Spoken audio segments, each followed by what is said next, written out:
Welcome back to part 4 of this Maddening Engaged playthrough, and here we have opened our expansion pass bonuses that we will be using for the future chapters. Also note that I'm also using Fire Emblem Heroes weapons that I connected via Fire Emblem Heroes account. I also managed to get +2 strength from just doing the push-ups because that +2 strength will be very necessary for this next chapter. Here we have Queen Eve, who's been taken hostage by the likes of Nilucha, and we also have fucking Zephyr, who is also a side boober who also is after the rings. So this chapter is very tricky because if you don't know what you're doing, you can easily get certain units killed. As you're gonna see in this map, I got like a few units killed, so I get a ton of resets. But however, if you're using something I recommend is give the Sigurd ring to Louis, because he is gonna really need it for this map, because it's very important that you give it to Louis. We'll also be needing to get those 2 treasure chests on the top left corner of the map, as one contains an Armored Slayer, which we'll definitely need, and an Obstruct Staff, which we will definitely need to get for our stave users, because you're gonna see why Obstruct is very important. But what I suggest from this map is to slowly attack your units, like whittle them down very slowly, especially those units in the front, like the Armor Knight and the Bow user.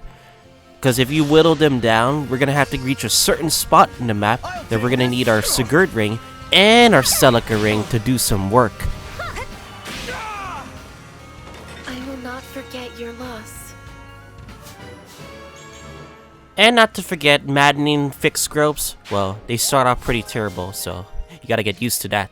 Turn number 1 of enemy phase, you're gonna want to at least defend your units slowly, because those sword units on the bottom left side of the map, they're gonna rush you, and you don't want to be overwhelmed by the likes of them, including those axe units, which you're gonna have to take a lot of hits for, because they do a ton of damage, even at their low level. So the second reset I got on my turn was when I pushed my Alir too aggressively, even with engage, because I got hit by a lot of sword units with the passive backup, and it turns out that it got overwhelming, and I got hit by all of those units, sadly. So I put my Alir on the bottom side, which he'll at least able to take at least 1 or 2 sword units that can be in range of me. Didn't expect was Louis to actually crit this sword unit, which actually works well in my favor because of the turn order. So the mistake I made with this turn is that I didn't have enough move, even with the Sigurd ring, to reach those 4 units, which would have been a perfect override, including Saline teleporting towards that archer unit next to it, which will definitely one-shot, but as soon as I realized that, I just realized we have to restart our turn. And to make matters worse, Etier dies on this turn as well, so that's a definite reset for sure. So the turn I fixed for this is that I put Louis on that specific spot on the map just so he can reach those 4 units on the next turn. With the positions finally in play, I can at least now move Louis with enough movement to tackle all 4 units with override, doing a massive amounts of damage and making sure I block off that escape point for the thief to try to get that treasure chest. And Saline has enough move to warp Ragnarok this archer just to one-shot it from existence. And with that plan going perfectly, I clear out the remaining units and get ready to siege through the front door by breaking the door. So with the door broke down, reinforcements will come, but as long as you slowly attack those units slowly, and make sure you whittle them down and decrease their forces before reaching the Lucha's range, you'll have an easier time with this map as long as you get those units on the top left with their range bars up as well.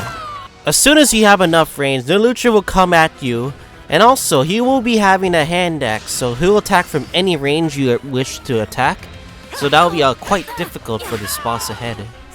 So I start by attacking Nilucha first with Louis with the Rider's Bane with the engage back up. From a slight movement mistake, I use a Time Crystal just so I can have Vander get in range of Nilucha's melee range and also attack this Lance unit who is also there for the break. I also take out this other Lance unit with Alir's Engage Marth just so I could save that override for Nilucha. I'm able to tank 1 hit from Nilucha because my bulk is enough to at least make sure I take enough damage to make sure I don't get one-shot. I made sure I used Celine's Ragnarok from Celica Emblem to make sure Lelouch gets his first HP bar down. All flowers eventually wilt. Now that's a redeemable level up. This part I get greedy because I misclick Clan because he's gonna get one shot by the hand axe because I didn't realize it, and I get my another reset count added to the mix.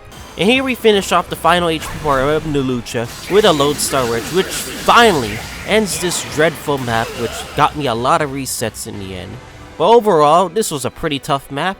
In the final cutscene of this chapter, Zephyr kills Lelouch, which for some reason makes her evil. What kind of person would actually kill their own unit just for the sake of making progress of this own story?